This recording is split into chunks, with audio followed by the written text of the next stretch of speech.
Cross product. ठीक है, तो फिर से एक वेक्टर ले लेंगे हम ए, मान लो I cap plus 2j cap minus 3k cap, और एक बी वेक्टर ले लेंगे हम कुछ भी 3i plus 7j plus 4k, इस तरह से ले लेंगे। ठीक है, तो इस बार जो आपका फॉर्मूला लगता है क्रॉस प्रोडक्ट में वो ये लगता है A cross B equal to A का मैग्नीट्यूड बी का magnitude sine theta N cap.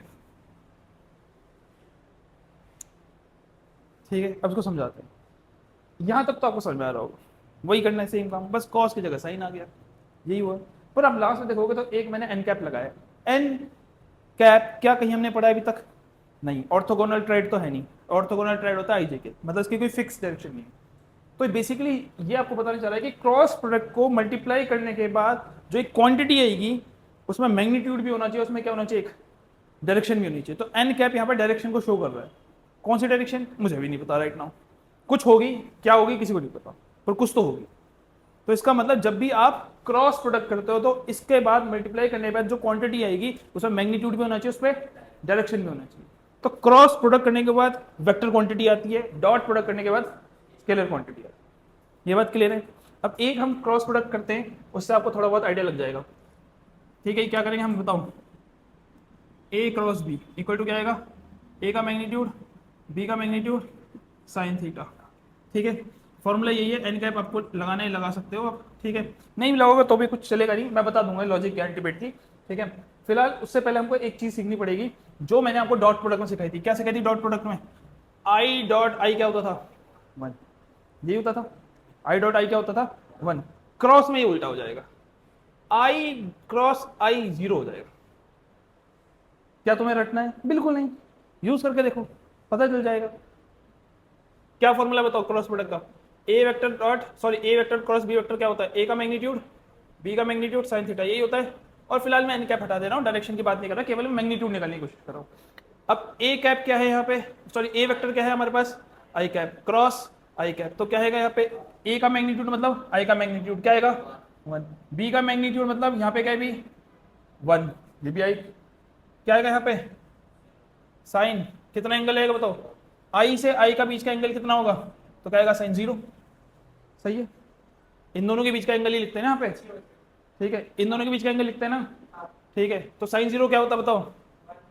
अरे शाबाश बेटा, साइन 0 0 होता है, कॉस 0 1 होता है, साइन 0 होता है। तो समझ में आया फर्क कहाँ है? जब आपने डॉट प्रोडक्ट किया ना तो डॉट प्रोडक्ट के लास्ट में कॉस थीटा था और क्रॉस प्रोडक्ट के लास्ट में क्या है, साइन थीटा।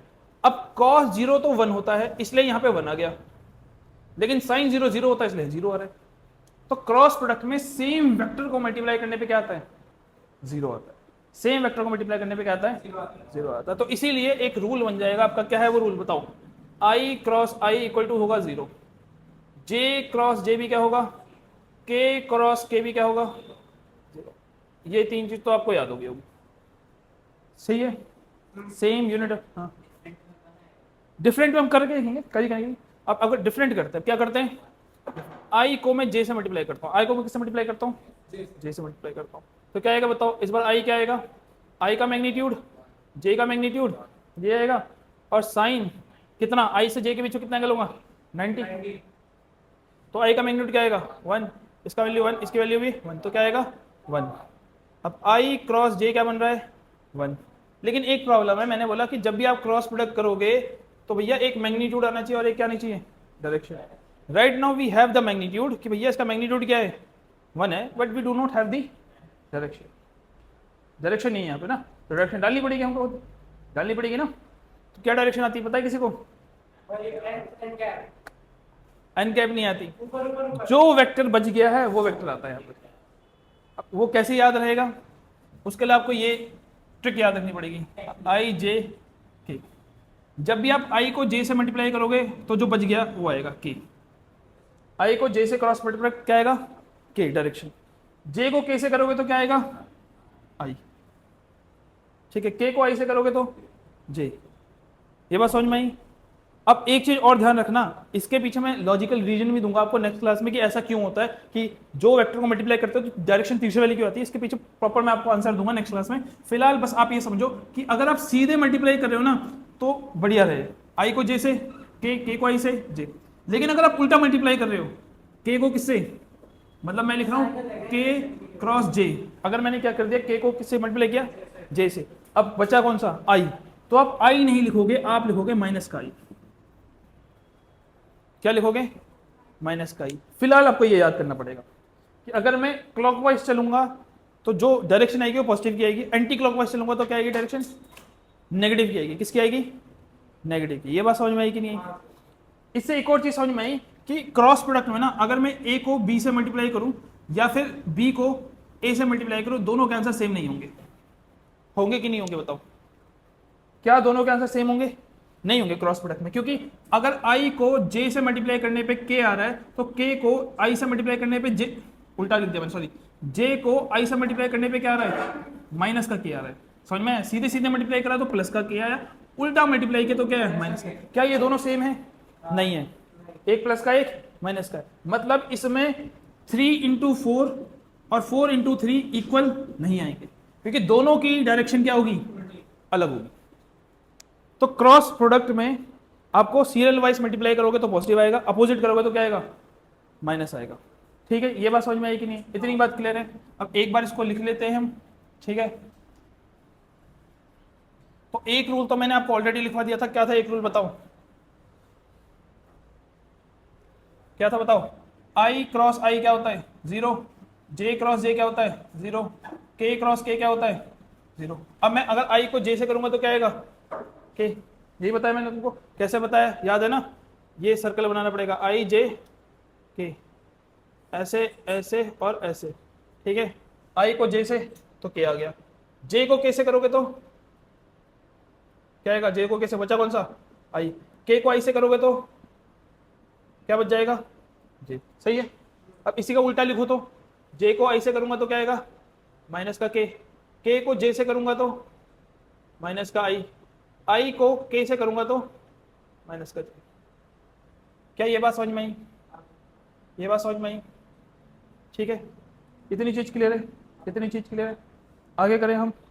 अब देखो, अब मेरे को क्रॉस प्रोडक्ट करना था, क्या करना था, क्रॉस प्रोडक्ट करना था ना, तो ए क्रॉस बी करना था, मुझे क्या करना था, उतनी चीज क्लियर, मैं मिटो नहीं रहा हूं। अब यहाँ पे देखो वैल्यू लिखते हैं, क्या लिखेंगे हम बताओ, आई प्लस 2j माइनस 3k, सही है, सही है। क्रॉस में बी वेक्टर क्या है, 3i प्लस 7j प्लस का 4k, सही है।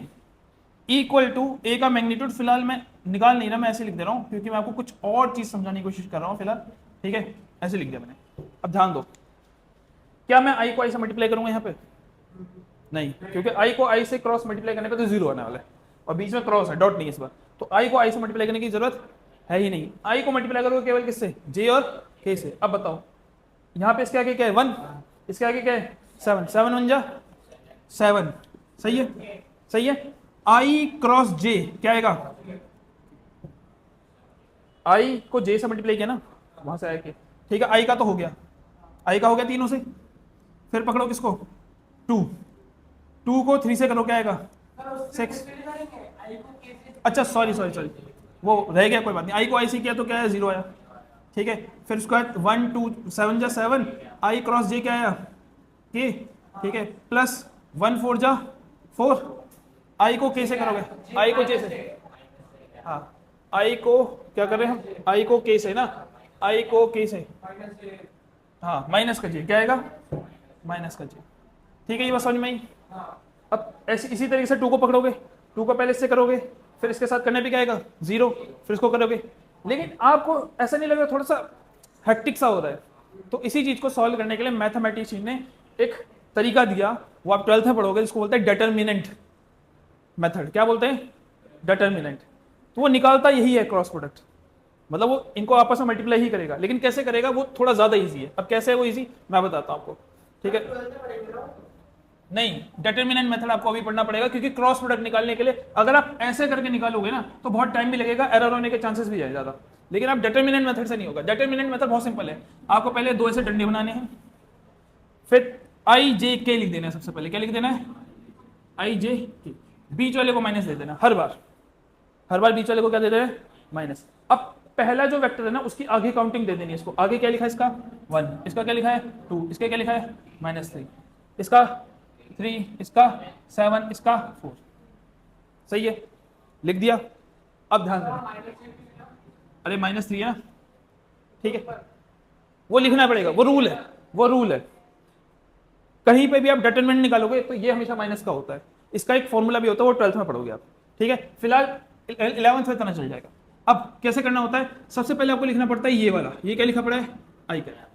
अब जब आपने ये लिया ना तो इसकी ये वाली रो और ये वाली कॉलम पूरी छोड़ देनी है आपको। बचे कौन से, ये 4 नंबर बच गए, इनको करना होता है क्रॉस मल्टीप्लाई, ये और ये छोड़ देना होता है। 2 4 जा 8, सही है, 2 4 जा 8, 7 3 जा 21, माइनस है, एक माइनस खुद से आता है, जब भी आप नीचे से जाओगे तो माइनस आएगा, माइनस और माइनस का 21, ठीक है। तो ये हो गया आई कैप वाला, आई कैप खत्म। अच्छा दो ब्रैकेट आएंगे ना, एक तो माइनस वाला आएगा, एक वैसा आएगा, ठीक है। समझ में आया कि नहीं आया, दोबारा से बताऊं, आई कैप लिया, ये और ये छोड़ दिया, 2 4 जा 8, 7 3 जा, माइनस का 21 आएगा और एक माइनस खुद से लेना पड़ता है। फिर अगला पकड़ो माइनस का जी, सही है, माइनस का जी ब्रैकेट, ये और ये छोड़ दो, 1 2 3 4, ये 4 नंबर बचे। विनीत समझ में आया कि नहीं, ये और ये छोड़ देंगे, जो भी आप नंबर लोगे उसके नीचे उसके साइड वाला साइड छोड़ देंगे। 1 इंटू 4 4, 3 इंटू 3 9, और एक माइनस खुद से, एक माइनस वहां का, ये वाला, सही है। फिर बचा कौन सा वाला, प्लस का के, ये और ये पूरा छोड़ दो, क्या बचा 7 जा 7, 3 2 जा 6, यहाँ तो एक ही माइनस आएगा क्योंकि है नहीं। अब इसको अगर आप सॉल्व करोगे तो क्या आएगा बताओ, 8 माइनस माइनस प्लस, 8 + 2 10 आई कैप, और माइनस का जे कैप 4 माइनस माइनस 13, तो इसको मैं ऐसे भी लिख सकता हूँ 13 जे कैप, और यहाँ आएगा 7 - 1, सॉरी 7 - 6 1, तो प्लस का के कैप। यही क्रॉस प्रोडक्ट है। कहाँ पे, अच्छा सॉरी यहाँ पे 29 आएगा, ठीक है, सही है। तो यही इन दोनों वेक्टर का क्रॉस प्रोडक्ट है। बेसिकली मैंने ये पूरा सॉल्व कर दिया डिटरमिनेंट मेथड से। अगर आपको विश्वास नहीं हो रहा, आप इसको यहाँ पे करके भी देख लो, आना है, इसको इन तीनों से मल्टीप्लाई करो, फिर इसको इन तीनों से मल्टीप्लाई करो, फिर इनको प्लस माइनस करोगे, आएगा वही, ठीक है। ये बात समझ में आई, ये बात क्लियर है। तो अब क्योंकि मैंने सॉल्व कर दिया, मिटो नहीं रहा मैं इसको, मिटो रहा हूँ, ठीक है। अब क्योंकि मैंने क्रॉस प्रोडक्ट कर ही दिया है, तो मैं क्या लिखूंगा बताने जरा, यहाँ पे ए क्रॉस बी क्या आएगा बताने जरा, ये ए क्रॉस बी निकाला था मैंने, क्या आएगा ए क्रॉस बी की जगह 29 I cap -13 J cap plus का के कैप, सही है। अब ए का मैग्नीट्यूड क्या आएगा बताना जरा, ए का मैग्नीट्यूड निकाल दे जल्दी जल्दी हम, क्या आएगा अंडर रूट में 1 का स्क्वायर 1 होगा, 2 का स्क्वायर 4 होगा, 3 का स्क्वायर 9 होगा, अंडर रूट 14 आ जाएगा। बी का मैग्नीट्यूड क्या आएगा बताना जरा, 3 का 9 9 प्लस 7 का 49 4 का 16, फिर से 74 आ रहा है, तो यह क्या आएगा under root 14 under root 74 sine theta, सही है। तो साइन थीटा क्या आएगा आपके पास 29 I cap -13 J cap plus K cap upon में अंडर रूट 14 अंडर रूट 74, ये आएगा। अब एक बार बताना मुझे, क्या इससे डायरेक्शन आएगी, नहीं आएगी, क्योंकि इसमें अभी भी आई कैप जे कैप के कैप है, और वो वैलिड भी है क्योंकि क्रॉस प्रोडक्ट में डायरेक्शन आएगी। तभी मैंने एन कैप लिखा था, एन कैप मैंने हटा दिया क्योंकि एन कैप की जगह यूनिट वेक्टर्स हैं अभी भी, तो डायरेक्शन आएगी कैसे, क्या करना पड़ेगा, इस पूरे को हटाना पड़ेगा। कैसे, क्या लिखेंगे इसकी जगह, अरे जब तक आई कैप जे कैप रहेगा तब तक कुछ नहीं हो सकता। आई कैप जे कैप के कैप को कैसे हटाया जाता है, किसी भी वेक्टर में से कैसे हटाया जाता है उसमें से। अगर इसमें से मेरे को आई जे के हटाने होते तो ए का क्या लेता था मैं, मैग्नीट्यूड, एग्जैक्टली। तो इस पूरे इस क्रॉस प्रोडक्ट का पूरा क्या लोगे आप, मैग्नीट्यूड। तो जैसे ही आप मैग्नीट्यूड लोगे 29 का स्क्वायर 13 का स्क्वायर 1 का स्क्वायर, तो आई जे के हट जाएगा, फिर जो डिवाइड करके आएगा उससे आपका एंगल निकल जाएगा, ठीक है। लेकिन ये ध्यान रखना, इट्स नॉट नेसेसरी कि आपको मैग्नीट्यूड लेना ही है। मैग्नीट्यूड आपको तभी लेना है जब आपको एंगल निकालना है, अदरवाइज आपको एंगल नहीं निकालना, कोई मैग्नीट्यूड लेने की जरूरत नहीं, यहीं पर सॉल्व हो चुका है, ठीक है। अब अगर आपके पेपर में क्वेश्चन आएगा कि find the angle between two vectors, कोई भी दो वेक्टर दे दिए, जैसे मान लो ये एक दो, इनके बीच में क्या निकालना है आपको, एंगल निकालना है। तो इजी मेथड कौन सा है, डॉट वाला क्रॉस वाला, डॉट वाला, go for the dot product, क्योंकि डॉट प्रोडक्ट में ये कुछ नहीं करना, सिंपल है। नहीं तो इसमें थोड़ा एक्स्ट्रा स्टेप भी है, पहले तो ये करना पड़ेगा, उसके बाद भी जो आएगा इसका मैग्नीट्यूड भी निकालना पड़ेगा, ठीक है। ये बात समझ में आई कि नहीं। तो कभी भी एंगल निकालने के लिए डॉट प्रोडक्ट का इस्तेमाल करना, फिर क्रॉस प्रोडक्ट क्यों कर रहे हैं? क्योंकि क्रॉस प्रोडक्ट के खुद के कुछ यूसेस हैं, वही यूसेस हम नेक्स्ट क्लास में पढ़ेंगे। फिलहाल ये उतार लो, आज के लिए इतना ही करेंगे। चलो सीधे सीधे आ जाते हैं क्रॉस प्रोडक्ट के क्वेश्चंस में, ठीक है। तो हम कर रहे थे क्रॉस प्रोडक्ट, क्या कर रहे थे हम? क्रॉस प्रोडक्ट, और मैंने आपको क्रॉस प्रोडक्ट को कैलकुलेट करने का एक मेथड बताया था ना, ठीक है। अब वो मेथड क्या था कि अगर आपके पास एक वेक्टर है ए, जो है मान लो A I cap plus B J cap plus C A cap, और दूसरा वेक्टर है बी, जो है क्या, P I cap plus Q J cap plus R K cap, तो आपको ए क्रॉस बी कैसे निकालना है, ये हमने डिस्कशन किया था लास्ट क्लास में, किया था। क्या मेथड था? आपको ये बनाना है, सबसे पहले क्या लिखना है, आई माइनस जे और के, ऐसे लिखना है, ठीक है। फिर इन तीनों के आगे वाले ए बी सी, और नीचे क्या आएगा, पी क्यू आर। फिर अगला स्टेप क्या था, किसको सेलेक्ट करना है हमें? सबसे पहले सबसे आगे वाले को, आई कैप आ जाएगा, आएगा ना। फिर उसके बाद आई वाले रो और आई वाले कॉलम को छोड़ के हमको क्या करना है, इनको क्रॉस मल्टीप्लाई करना है। बी को आर से तो क्या आएगा, बी आर, इसको ऊपर करेंगे तो माइनस का क्यू सी, जब भी नीचे से ऊपर जाएंगे तो माइनस करेंगे, ये बात समझ में आई। फिर हम नेक्स्ट वाले को, नेक्स्ट वाला क्या है आपका, माइनस का जे, इसको और इसको हम छोड़ देंगे, तो ए को आर से मल्टीप्लाई करेंगे, ए आर, इसको करेंगे तो माइनस का पी सी, सही है। फिर लास्ट वाले को पकड़ेंगे जिसका नाम है के कैप, और के कैप को पकड़ने के बाद इसको और इसको हम छोड़ देंगे, तो बचेगा ए क्यू माइनस पी बी। तो इसको आपको सॉल्व करना है, सॉल्व करते ही जो आपको क्वांटिटी मिलेगी वही ए क्रॉस बी होगी, वही क्या होगी, ए क्रॉस बी होगी। क्या ये बात समझ में आई? अब मेरे को ये बताओ कि इसमें क्या आपको आई जे के दिख रहा है? दिख रहा है, बिल्कुल दिख रहा है। इसका मतलब क्रॉस प्रोडक्ट करने के बाद जो क्वांटिटी आई, अब ये पूरी क्वांटिटी को हम मान लो कुछ मान लेते हैं एक्स वेक्टर मान लेते हैं, क्या मान लेते हैं, एक्स वेक्टर। ये जो क्वांटिटी आई ये भी एक वेक्टर क्वांटिटी ही है, क्या है ये, वेक्टर क्वांटिटी ही है। इसका मतलब क्रॉस प्रोडक्ट एक वेक्टर क्वांटिटी देता है। लास्ट क्लास में हमने देखा था कि डॉट प्रोडक्ट एक वेक्टर क्वांटिटी नहीं देता है। डॉट प्रोडक्ट कैसी क्वांटिटी देता है, स्केलर क्वांटिटी। लेकिन वेक्टर, ये वाला प्रोडक्ट क्रॉस प्रोडक्ट कौन सी क्वांटिटी देता है, वेक्टर प्रोडक्ट, क्योंकि इसमें डायरेक्शन भी आती है। इन केस अगर फिर भी आपको डायरेक्शन को एलिमिनेट करना हो, डायरेक्शन को क्या करना हो, मुझे नहीं चाहिए डायरेक्शन, मुझे केवल मैग्नीट्यूड बताओ, तो फिर आपको इस एक्स वेक्टर का क्या करना पड़ेगा, मैग्नीट्यूड निकालना पड़ेगा। मैग्नीट्यूड निकालने का सबको फॉर्मूला पता है ना, इसके आगे का square B R minus Q C का square plus A R minus P C का square plus A Q minus P B का स्क्वायर। तो इसको जब आप सॉल्व करोगे तो आपके पास क्या आ जाएगा, मैग्नीट्यूड जिसमें कोई भी डायरेक्शन नहीं होने वाली है, ठीक है। तो इस तरीके से क्रॉस प्रोडक्ट किया जाता है, समझ में आया? एक एग्जांपल मैंने आपको करके दिखाया था लास्ट क्लास में, करके दिखाया था कि नहीं? एक एग्जांपल मैं आज करके दिखा देता हूं, उसके बाद फिर आप क्वेश्चन खुद प्रैक्टिस करेंगे। तो इसको हम इरेज कर देते हैं।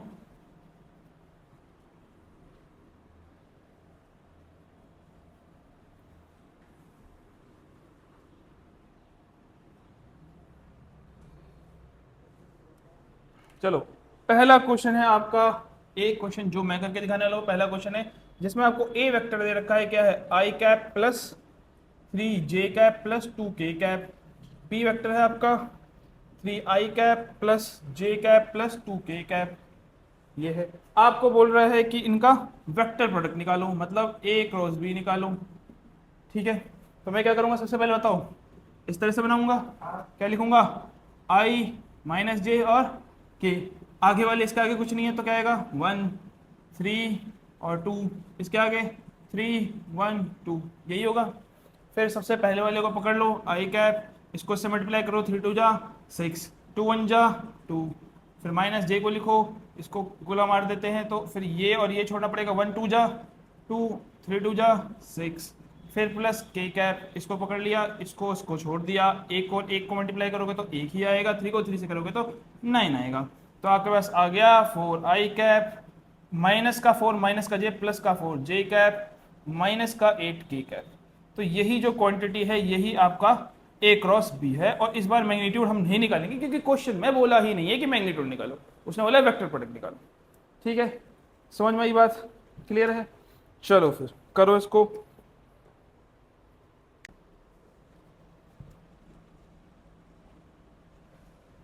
तो थर्ड क्वेश्चन है आपका, जिसमें ए वेक्टर दिया है आपको 2i cap plus 3j cap plus का k कैप, और एक बी वेक्टर दिया है आपको 3i cap plus 2j cap plus का 4k कैप।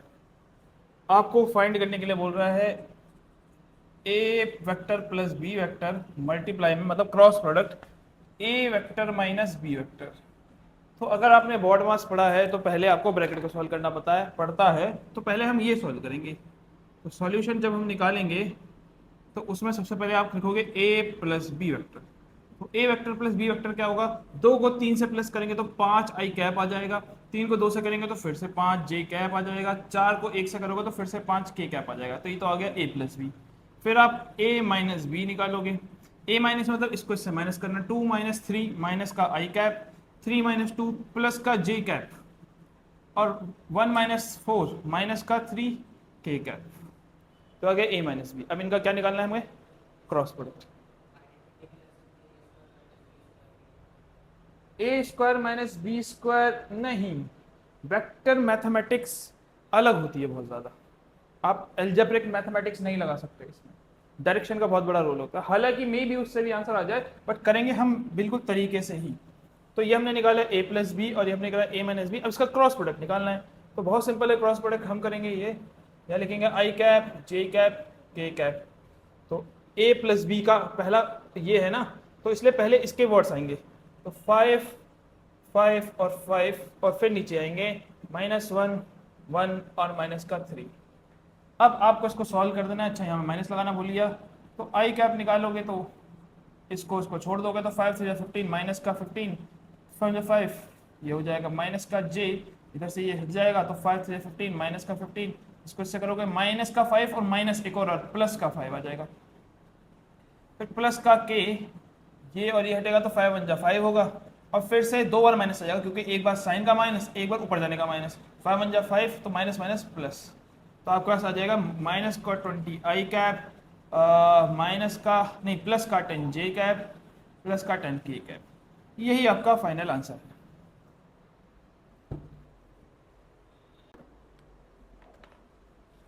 ठीक है, तो हम कर रहे हैं सेकंड क्वेश्चन।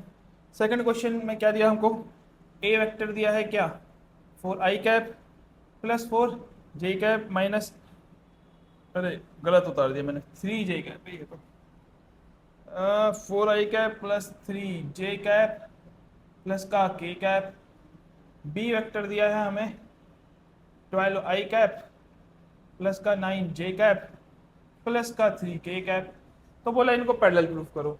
देखो मैं लगाऊंगा क्रॉस प्रोडक्ट का formula, a cross b equal to क्या होता है, a का मैग्नीट्यूड b का मैग्नीट्यूड साइन थीटा, ये होता है फॉर्मूला। अब तक हम केवल इस वाले को सॉल्व कर रहे थे, इसको सॉल्व नहीं कर रहे थे क्योंकि सिर्फ उसने बोला था कि क्रॉस प्रोडक्ट निकालो, तो लेफ्ट वाले को सॉल्व करके बात बन जा रही थी। लेकिन इस बार उसने बोला है कि पैरेलल प्रूफ करके बताओ। क्या बताओ, कोई भी दो वेक्टर पैरेलल होते हैं जब दोनों के बीच का जो थीटा होता है वो 0 डिग्री होता है। कितना होता है, 0 डिग्री, तभी होते हैं पैरेलल। सही है, अरे यहीं से तो होता है पैरेलल बनना स्टार्ट, फिर 130 60 ऐसे करके होता है ना। तो अब इसलिए मैंने ये पूरा फॉर्मूला लिखा क्योंकि इस पूरे फॉर्मूले में ही साइन थीटा आ रहा है, और इसी साइन थीटा को अगर मैं थीटा इक्वल टू 0 के बराबर प्रूफ कर पाऊँ तो ये जो साइन थीटा होता है ना, ये ए और बी के बीच का एंगल होता है। बेसिकली एक वेक्टर होगा ए, एक वेक्टर होगा बी, और इन्हीं के बीच के एंगल को यहाँ पर रिप्रेजेंट किया जाता है। तो अगर ये थीटा 0 आ गया, इसका मतलब ए और बी दोनों के दोनों ही पैरेलल है, इसलिए मैंने इस बार पूरा फॉर्मूला लिखा। क्या ये बात समझ में आती है? ठीक है, अब सबको सॉल्व करना पड़ेगा। क्या करना पड़ेगा, सबको सॉल्व करना पड़ेगा। तो सबसे पहले आप क्या सॉल्व करोगे बताओ, ए क्रॉस बी को सॉल्व करोगे पहले। तो ए क्रॉस बी को सॉल्व करने का तरीका मैंने आपको ऑलरेडी बता रखा है, बताओ क्या होगा, आई कैप जे कैप के कैप, या माइनस का जाए, उसके बाद 4 3 1 12 9 3। तो ए क्रॉस बी की वैल्यू आएगी आई कैप, ये लिख दिया हमने ब्रैकेट में, 3 3 9 9 माइनस 1 9, माइनस का जे, इससे घटा 4 3 12 12 बन जाओ, 12 माइनस का 12, फिर के प्लस का के इक्वल टू क्या गया, ये भी हो गया। अच्छा ये भी हो गया था ना, इसको हटाओ इसको हटाओ, 9 4 जा 36, 12 3 जा भी 36 होता है। और अगर आप ध्यान करो तो 9 माइनस 9, 12 माइनस 12, 36 माइनस 36, तीनों ही कितने आ रहे हैं, 0 आई कैप माइनस 0 जे कैप प्लस 0 के कैप। इसका मतलब मेरी जो ए क्रॉस बी है उसकी जो वैल्यू आई है वही है 0 आई कैप प्लस 0 जे कैप प्लस 0 के कैप। सही है, यही है ये वैल्यू। तो अगर मैं इसका मैग्नीट्यूड निकाल लूं, क्योंकि इस बार मेरे को डायरेक्शन नहीं चाहिए, तो मेरे को मैग्नीट्यूड निकालना पड़ेगा अंडर रूट में 0 का स्क्वायर प्लस 0 का स्क्वायर प्लस 0 का स्क्वायर, तो मैग्नीट्यूड भी क्या आएगा, 0 ही आने वाला है। सही है, तो अब जब मेरे को पता चल गया कि ए क्रॉस बी 0 आया है, क्या मैं इसको सॉल्व करूं, आप खुद बताओ। कोई फायदा नहीं सॉल्व करने का, क्योंकि इधर जाके वो होना तो 0 ही है। तो मैं पूरा सॉल्व ही नहीं करूंगा, मैं डायरेक्ट लिखूंगा now using A cross B equal to A का मैग्नीट्यूड बी का मैग्नीट्यूड साइन थीटा। अब यहाँ पे ए क्रॉस बी मैंने सॉल्व करके 0 निकाला, तो 0 डिवाइडेड बाय ए का मैग्नीट्यूड बी का मैग्नीट्यूड साइन थीटा। सही है, 0 को किसी डिवाइड करो 0 आएगा, तो 0 इक्वल टू साइन थीटा आता है। और साइन में 0 आता है जब साइन खुद 0 डिग्री होता है, साइन थीटा, तो साइन से साइन कट जाएगा तो थीटा क्या जाएगा, 0 डिग्री। तो थीटा को मैंने 0 डिग्री प्रूफ कर दिया। इसका मतलब ये दोनों के दोनों वेक्टर्स कैसे हैं, पैरेलल है। समझ में आया, समझ में आ रहा है भी नहीं समझ में आ रहा है, समझ में पक्का आ रहा है ना, समझ में आना चाहिए। मेन चीज है कि आप कर क्या रहे हो, आप लिख क्या रहे हो, क्यों लिख रहे हो। ठीक है, करना पड़ेगा। ठीक है, अब ज़्यादा हम क्रॉस प्रोडक्ट के क्वेश्चन इसमें और वैरायटी के नहीं करेंगे, क्योंकि मेनली हमको इसके सेकंड पार्ट पे ज़्यादा फोकस करना है, क्योंकि वो ज़्यादा फिजिक्स से रिलेटेड है। प्रोजेक्टाइल पे ज़्यादा क्वेश्चन पूछे जाते हैं। वेक्टर तो मैं बस करवा रहा हूँ ताकि आपका कॉन्फिडेंस बिल्डअप हो जाए। ठीक है, लेकिन दो तरह के क्वेश्चन हैं जो और क्रॉस प्रोडक्ट से आपसे पूछे जाते हैं। एक है एरिया ऑफ पैरेललोग्राम निकालना और एक है एरिया ऑफ ट्रायंगल निकालना।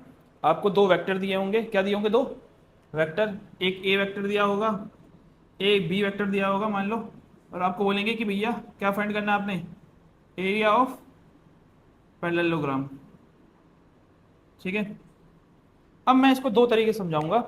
एक उनके लिए जिनको थोड़ा समझना पसंद है, एक उनके लिए जिनको बस आंसर निकालना है। हमको बता दो आंसर कैसे निकालना है, हम कर लेंगे बाकी। देखो, जिसको सिर्फ आंसर निकालना है तो एरिया ऑफ पैरेललोग्राम का फॉर्मूला होता है ए क्रॉस बी का मैग्नीट्यूड। बस कभी भी आपको दो वेक्टर मिले और आपसे बोला जाए कि एरिया ऑफ पैरेललोग्राम निकालो, तो कुछ चुपचाप से आपको ए क्रॉस बी कर देना है, उसका क्या निकाल लेना है, मैग्नीट्यूड। ए क्रॉस बी आता है, मैग्नीट्यूड भी निकालना आता है, अंडर रूट लेके वाला, तो बात बन जाएगी। इसी का जस्ट दूसरा जो वर्जन आता है वो आता है एरिया ऑफ ट्रायंगल। क्या आता है, area of triangle, area of triangle. तो एरिया ऑफ ट्रायंगल के केस में आपको बस एक ही काम करना है, इसको हाफ कर देना है। इसका जो निकलेगा ना उसको क्या कर देना है, हाफ करना है। ठीक है, तो ये तो हो गया उन बच्चों के लिए जिनको बस आंसर से मतलब है। अब हम एक वो वर्जन करते हैं जहां पे आपको समझ में आए कि आप कर क्या रहे हो और क्यों ऐसा क्यों हो रहा है, ए क्रॉस बी से एरिया कैसे निकल रहा है। ठीक है, देखो मान लो आपके पास दो वेक्टर है, एक वेक्टर ए है और एक वेक्टर आपके पास बी है। ठीक है, अब जरूरी नहीं हो ऐसा हो, कैसा भी हो सकता है।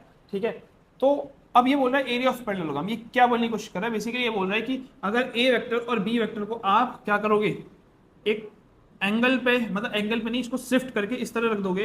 ये हमने ऑलरेडी किया हुआ है, किसी को याद है, डेरिवेशन में ऐसा करके कंस्ट्रक्ट कर दोगे तो एक पैरेललोग्राम बन जाता है। तो इसी पैरेललोग्राम का क्या निकालना है, एरिया। ठीक है, तो किसी भी दो वेक्टर से एक क्या बनाया जा सकता है, पैरेललोग्राम बना सकते, किसी भी दो वेक्टर से। हमारे पास प्रूफ है ना इसका, करा है ना हमने, parallelogram, law of vector addition. दो ही वेक्टर तो थे और दो वेक्टर हमेशा पैरेललोग्राम बना सकते हैं। ठीक है, अगर ये ऐसा नहीं भी होगा तो ऐसा होगा, तो फिर पैरेललोग्राम उधर शिफ्ट हो जाएगा। समझ में आया कि नहीं आया, एक्सेप्ट फॉर वन केस कि जब दोनों के बीच का जो एंगल है बिल्कुल जीरो हो जाए, तो उस केस में पैरेललोग्राम नहीं बनेगा। लेकिन उस केस में ए क्रॉस बी तो जीरो ही आएगा। ए क्रॉस बी निकालोगे, अभी याद है ना, ए क्रॉस बी जब पैरेलल होता है तो थीटा कितना आता है, 0। तो 0 में एरिया आएगा ही नहीं कुछ। ठीक है, समझ में आई बात। नाउ अब देखो, अगर आपको 10th वाली मैथमेटिक्स याद है तो कभी भी कोई पैरेललोग्राम होता था ना, सिंपल पैरेललोग्राम बनाते हैं तो पैरेललोग्राम का फॉर्मूला होता था, अगर ये आपका बेस है और ये आपकी क्या है, हाइट है, परपेंडिकुलर हाइट बोलते थे, तो एरिया का फॉर्मूला होता था बेस इंटू में हाइट। ये फॉर्मूला होता था। अब ध्यान रखना ये क्रॉस प्रोडक्ट नहीं है, ये सिंपल मैथ का फॉर्मूला है। एरिया ऑफ पैरेललोग्राम का फॉर्मूला क्या था, बेस इंटू हाइट। क्या फॉर्मूला था? Base into height. तो अब ध्यान से देखना कि क्यों ए क्रॉस बी यही चीज देगी, मतलब यही फॉर्मूला दे देगी हमें। देखो ए वेक्टर तो ऑलरेडी बेस है कि नहीं? ए बेस है, यहां भी बेस है, तो ए तो मल्टीप्लाई होगा ही होगा। अब ए मल्टीप्लाई होगा किससे? किससे होगा बताओ? इस वाली लाइन से होगा कि नहीं? इस वाली लाइन से मल्टीप्लाई होगा ना। बी के जो परपेंडिकुलर है इसी को तो बोलेंगे परपेंडिकुलर। यही होगा ना, बेस इंटू हाइट। ये तो होता है एरिया ऑफ पैरेललोग्राम का फॉर्मूला। सही है, क्लियर है? अब एक बात बताओ, अगर आपका बी वेक्टर ऐसा है, कैसा? ऐसा है, तो इस बी वेक्टर के दो कंपोनेंट बन सकते हैं कि नहीं? एक ये, एक ये, बन सकते हैं। कंपोनेंट बनाने सिखाए थे ना। ये अगर थीटा है तो यहाँ पे अगर थीटा है तो ये क्या बन जाएगा? B cos theta. ये क्या बन जाएगा? B sine theta. सही है। अब मैं यही चीज़ यहाँ पर करके दिखाऊं, इसको मैं हटा देता हूँ फिलहाल के लिए और यहाँ से हटा देता हूँ। तो इस बी के, ये जो बी है इसके दो कंपोनेंट, एक यहाँ बनेगा और एक यहाँ बनेगा। ये कौन सा वाला होगा? B cos theta. ये कौन सा होगा? B sine theta. तो आप मेरे को खुद बताओ, अगर मैं इसके पैरेलली ये लाइन ड्रॉ कर दूं तो ये भी तो क्या होगी? बी साइन थीटा ही होगी। होगी कि नहीं होगी? ये बताओ। होगी ना। तो अब अगर मेरे को एरिया निकालना है तो एरिया का फॉर्मूला क्या होता है? Base into height. क्या है बेस इसमें बताओ? बेस है ए। सही है। हाइट क्या है मेरे पास? B sine theta. और अगर आप देखो ये फॉर्मूला किसका है? ए क्रॉस बी का ही तो होता है, ए बी साइन थीटा, है कि नहीं? ए क्रॉस बी के राइट हैंड साइड में यही तो आता है। इसका मतलब अगर आपको एरिया निकालना हो तो आपको ए को बी साइन थीटा से मल्टीप्लाई करना पड़ेगा, जो कि ए क्रॉस बी का फॉर्मूला है। तो अगर आप ए क्रॉस बी निकालोगे तो भी क्या निकलेगा? एरिया ही निकलेगा। तो भी क्या निकलेगा? ये बात समझ में आई कि नहीं है? इतनी बात क्लियर हुई? तो किसी भी पैरेललोग्राम का एरिया निकालना होगा तो कौन सा फॉर्मूला लगेगा? ए क्रॉस बी, और साथ में उसका मैग्नीट्यूड भी। अगर आप मैग्नीट्यूड नहीं निकालोगे तो आई जे के की फॉर्म में निकलेगा। एरिया की डायरेक्शन नहीं होती, उसको हटाने के लिए मैग्नीट्यूड निकालना पड़ेगा। ऑन दी अदर हैंड, अब दूसरा जो है, मैं हाफ बता रहा हूँ यार, ये तो बहुत कॉमन सेंस है। ये तो आपने 9th या 10th में एक चैप्टर पढ़ा होगा पैरेललोग्राम से रिलेटेड कि भैया ट्राइंगल के एरिया पैरेललोग्राम के कितना होता है? हाफ टाइम्स होता है। पढ़ रखा है कि नहीं? एक थ्योरम ही थी जिसमें ऐसे करके ट्राइंगल बनता था, तो ये जो एरिया होता था ट्राइंगल पूरे पैरेललोग्राम का कितना होता था? हाफ होता था। तो अगर मेरे को ए क्रॉस बी पता चल गया तो मेरे को पूरे पैरेललोग्राम का एरिया पता चल गया। इसको मैं आधा कर दूंगा तो एरिया ट्रायंगल निकल जाएगा। समझ में आई बात? तो ये दोनों टॉपिक से क्वेश्चन और आते हैं पेपर में, इसलिए मैंने बता दिया। अब आप मेरे को करके दिखा दो 8th और 9th क्वेश्चन, तो आपका ये टॉपिक हम यहीं पे खत्म कर देंगे। ठीक है, आप 8th करो, जिसको नहीं समझ आ रहा है वो यहाँ देख लो। 9th क्वेश्चन करें हम। हमको एक वेक्टर दिया है ओ ए, जो कि कितना है? I cap plus 2j cap plus का 3k कैप, और दूसरा है ओ बी वैक्टर जिसकी वैल्यू है माइनस का 3i माइनस का 2j प्लस का k वैक्टर।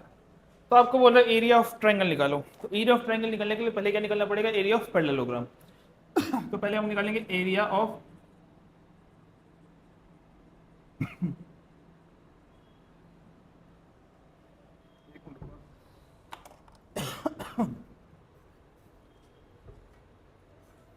हो गया तुम्हारा 8th और 9th? कौन सा नहीं हुआ? 9th नहीं हुआ?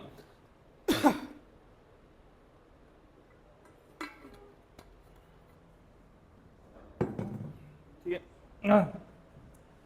तो एरिया ऑफ पैरेललोग्राम का फॉर्मूला होता है ए क्रॉस बी का मैग्नीट्यूड।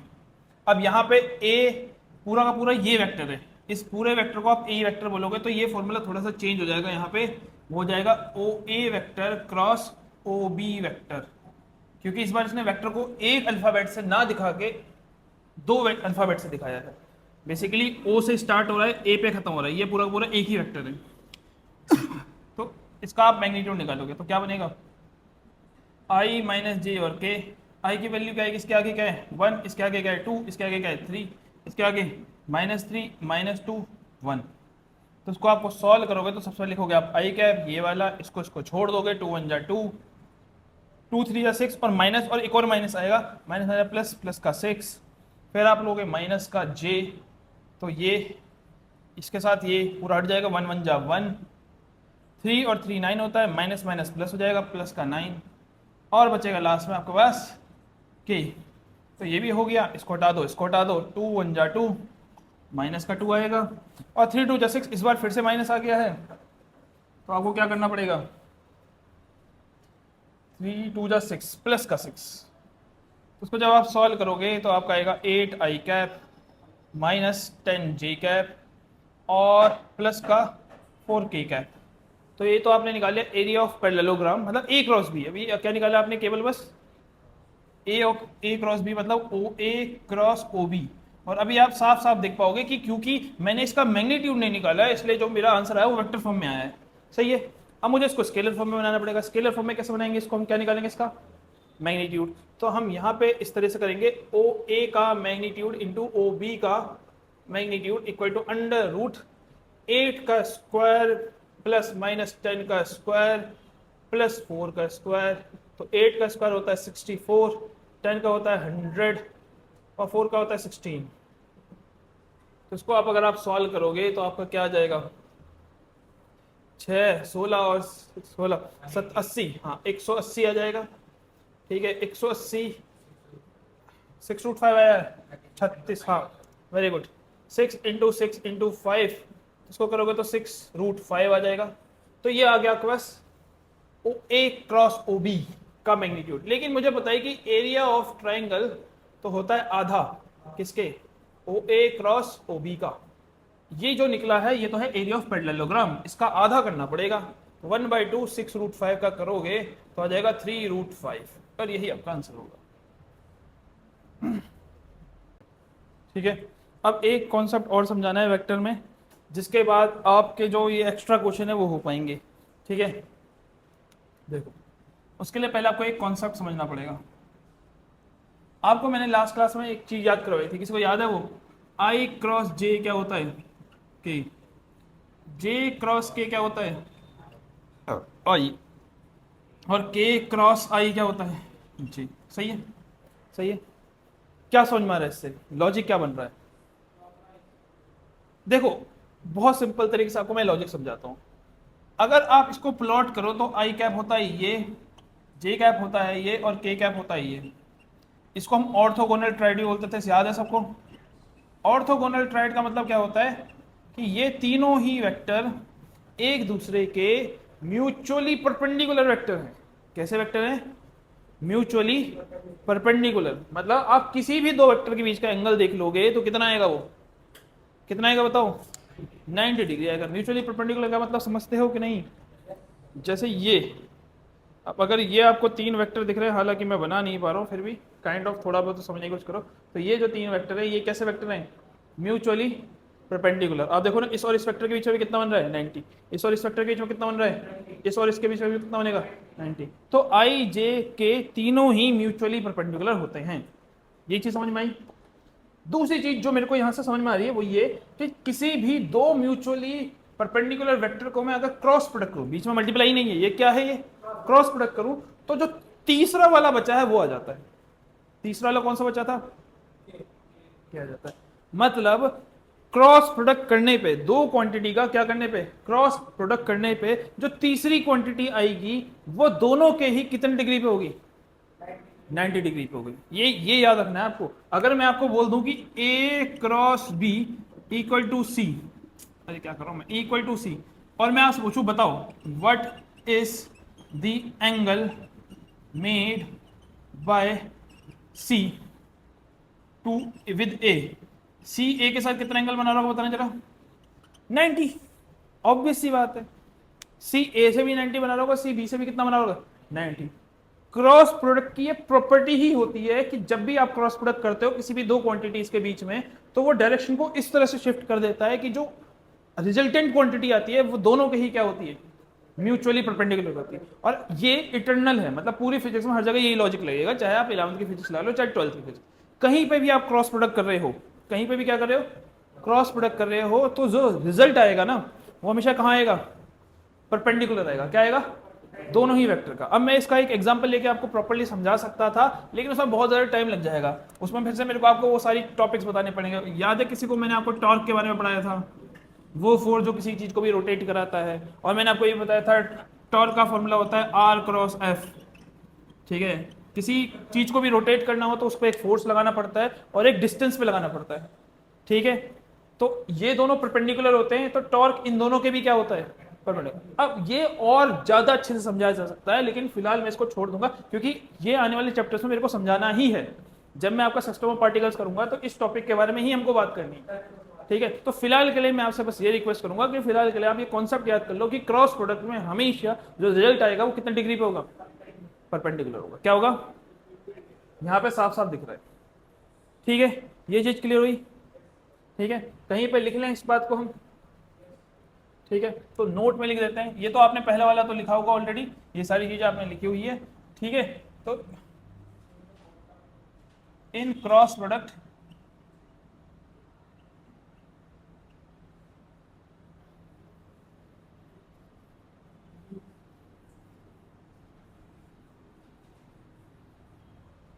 इस तरह से करेंगे हम, the cross product between two vectors A and B gives C vector, मतलब A cross B gives C vector such that C vector makes 90 degree angle to both A vector and B vector। Ink खत्म हो गई। चलो एक fifth question करते हैं हम, तो आपको ये कॉन्सेप्ट समझ में आ जाएगा। तो कह रहा है कि find a unit vector perpendicular to the vectors. आपको एक वेक्टर दिया है ए, जिसकी वैल्यू कितनी है 4i कैप माइनस जे कैप प्लस का 3k कैप। दूसरा वेक्टर है बी, जिसकी वैल्यू दी है माइनस का 2i कैप प्लस का जे कैप माइनस का 2k कैप। अब ध्यान से क्वेश्चन सुनना, ठीक है, क्वेश्चन थोड़ा सा कंफ्यूज है। कह रहा है कि एक यूनिट वेक्टर निकालो। क्या निकालो, जो इन दोनों ही वेक्टर के परपेंडिकुलर हो।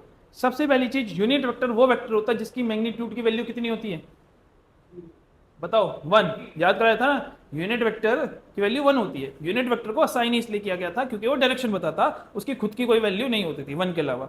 ठीक है, आई जे के भी यूनिट वेक्टर है। तो हमको सबसे पहले क्या निकालना है, एक यूनिट वेक्टर निकालना है। ठीक है, किसके परपेंडिकुलर, इन दोनों के परपेंडिकुलर। अब ये पूरा आंसर होगा दो पार्ट में। पहले हम ऐसा वेक्टर निकालेंगे जो इन दोनों के परपेंडिकुलर होगा।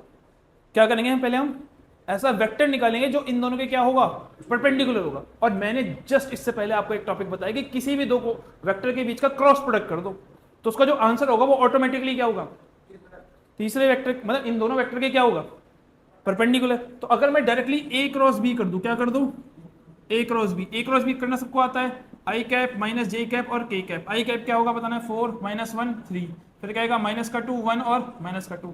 तो क्या आएगा बताना है इसको, आई कैप, इसको हटा देंगे तो क्या जाएगा 2 माइनस 3 माइनस का जे कैप, इसको हटाएंगे ये और ये हटेगा, 4 2 जा माइनस का 8 माइनस माइनस प्लस प्लस का 6। फिर करेंगे हम के कैप, ये और ये हटा देंगे, 4 1 जा 4 माइनस का 2। सही है, तो क्या आएगा ये माइनस का आई कैप माइनस प्लस का 2 जे कैप प्लस 2 के कैप। अब ये जो वेक्टर आया, एक बात बताओ, ए क्रॉस बी करके ये वेक्टर आया, और इससे जस्ट पहले मैंने आपको बताया था कि जब भी आप ए क्रॉस बी करते हो तो जो वेक्टर आता है वो इन दोनों के ही क्या होता है, परपेंडिकुलर होता है। इसका मतलब ये जो वेक्टर है, इस वेक्टर को अगर मैं कुछ नाम दे दूं, जो कि नाम दे दूं सी वेक्टर, तो मैं खुद बोलूंगा कि ये जो सी वेक्टर है ना, it must be perpendicular to both A and B. ठीक है, इतनी बात समझ में आती है, इतनी बात समझ में आती है सबको। ये ऑटोमेटिकली परपेंडिकुलर हो गया क्योंकि क्रॉस प्रोडक्ट की डेफिनेशन ये है। अब इसका यूनिट वेक्टर ही तो निकालना है, इसका क्या निकालना है, यूनिट वेक्टर। तो सी का यूनिट वेक्टर निकालने का फॉर्मूला क्या है, सी वेक्टर अपॉन में सी का ही क्या करेंगे बताओ, मैग्नीट्यूड। यूनिट वेक्टर निकालना सिखाया था ना, सी वेक्टर अपॉन में सी का मैग्नीट्यूड। तो सी वेक्टर क्या है बताओ हमारे पास, माइनस का आई कैप प्लस का 2 जे कैप प्लस का 2 के कैप अपॉन में अंडर रूट में -1 का स्क्वायर प्लस 2 का स्क्वायर प्लस 2 का स्क्वायर। तो इसको जब आप सॉल्व करोगे, माइनस का आई कैप प्लस का 2 जे कैप प्लस का 2 के कैप अपॉन में अंडर रूट, -1 का स्क्वायर 1 होता है, 2 का स्क्वायर 4 होता है, 2 का स्क्वायर 4 होता है, तो आएगा माइनस का आई कैप प्लस का 2 जे कैप प्लस का 2 के कैप अपॉन में अंडर रूट 9, और 9 का स्क्वायर रूट निकालोगे तो क्या आएगा 3 आएगा। तो सी कैप आपके पास आएगा माइनस का आई कैप प्लस का 2 जे कैप प्लस का 2 के कैप अपॉन में 3। यही वेक्टर है जो कि यूनिट वेक्टर है। हाँ हाँ, देखो दो बार समझो, हमको दो वेक्टर दे रखे थे। हाँ, दो वेक्टर दिए थे, हमको ऐसा वेक्टर निकालना था जो इन दोनों के परपेंडिकुलर भी हो और यूनिट वेक्टर भी हो। तो दो कंडीशन सेटिस्फाई करनी थी हमको, परपेंडिकुलर भी यूनिट भी। तो पहले मैंने परपेंडिकुलर की कंडीशन सेटिस्फाई करी, मैंने बोला कि भाई मैं अगर एक क्रॉस भी निकाल दूं तो जो वेक्टर आएगा वो ऑटोमेटिकली परपेंडिकुलर हो जाएगा, तो हो गया परपेंडिकुलर। लेकिन क्या ये यूनिट वेक्टर है? नहीं, यूनिट वेक्टर का मैग्नीट्यूड क्या होता है? 1 होता है 1। यूनिट वेक्टर का मैग्नीट्यूड क्या होता है? 1। राइट ना, उसका मैग्नीट्यूड 1 आएगा कि नहीं आएगा? नहीं आएगा ना, क्योंकि करके देख लो ना, 2 टू जा 4, 2 टू जा 4 प्लस 1 9 आ रहा है। क्या यूनिट वेक्टर है? नहीं। अब इसका मैग्नीट्यूड क्या है? 9 है, तो इसको यूनिट वेक्टर बनाना पड़ेगा। तो किसी भी वेक्टर को यूनिट वेक्टर कैसे बनाते थे? ये फॉर्मूले से। और यूनिट वेक्टर का सिंबल क्या था कि जो भी वेक्टर को यूनिट वेक्टर बनाना है उसके ऊपर क्या लगा दो? कैप लगा दो। और यूनिट वेक्टर का फॉर्मूला क्या था कि जो भी वेक्टर को बनाना है उस वेक्टर को ऊपर लिख दो, उसके नीचे उसका क्या लिख दो? मैग्नीट्यूड। तो ये जो वेक्टर था ये वाला था, इसको बनाना था यूनिट वेक्टर, ऊपर नीचे मैग्नीट्यूड। अब आप इसको सॉल्व करके देख लो, इसकी वैल्यू 1 आएगी। निकाल के देख लो, नहीं हो रहा तो सी वेक्टर का मैग्नीट्यूड निकालो, क्या आएगा बताना जरा। ऊपर क्या आएगा? 1 का स्क्वायर 1, 2 का स्क्वायर 4, 2 का स्क्वायर 4 प्लस 4 8, 8 प्लस 1 9, 9 और नीचे क्या आएगा? 3, 3 डिवाइड बाई 3 1। आगे यूनिट वेक्टर, तो दोनों कंडीशन सेटिस्फाई होगी। समझ में आया कि नहीं आया? ये पूरा आंसर किस तरह से हमने सॉल्व किया।